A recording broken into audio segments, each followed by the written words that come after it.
చెప్తున్నానంటే కొన్నిసార్లు దేవుని చిత్తం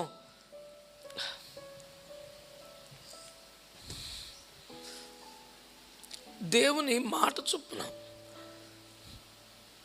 దేవుని చిత్తములోనే ఆయన ఆజ్ఞకు లోబడి ఆయన చెప్పిన చోటకి వెళ్ళినందుకే విచిత్రంగా నువ్వు ఒంటరి పడిపోతావు.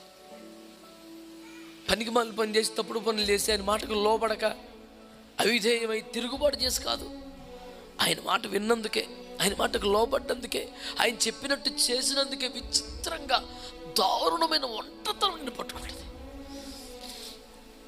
ఏ ఒక్కరు నీతో ఉండరు, ఏ ఒక్కరు నీకు సహకారంగా ఉండరు. దేవుడు వెళ్ళమన్న చోటుకి వెళ్తే, దేవుడు ఉండమన్న సంఘంలో ఉంటే, దేవుడు ఉండమన్న నడిపింపులో ఉంటే, దేవుడు ఉండమన్న ప్రాంతంలో ఉంటే అన్నీ అనుకూలంగా ఉండకపోవచ్చు. ఏమన్నా తప్పు నిర్ణయం తీసుకున్నానేమో, కంగారు పడ్డానేమో అని అనిపించవచ్చు కూడా. అప్పుడు ఏం చేయాలి? ₹1,00,00,000 మాట చెప్తాను, ఏం చేయొద్దు. అలాంటి పరిస్థితులు ఏం చేయాలి? ఏం చేయొద్దు. వెళ్ళమని అడిగా వెళ్ళావు, ఉండమని అడిగా ఉండు, ఏం చెప్పలేదుగా ఏం చేయకంటుండంతే. నువ్వు be still and see what God has plan for you అని ఒక దైవజనుడు మాట్లాడాడు. నిర్గమకాండం మీరు ఓరక నిలబడి చూడండి, యెహోవా గొప్ప రక్షణ కార్యం జరగాలి.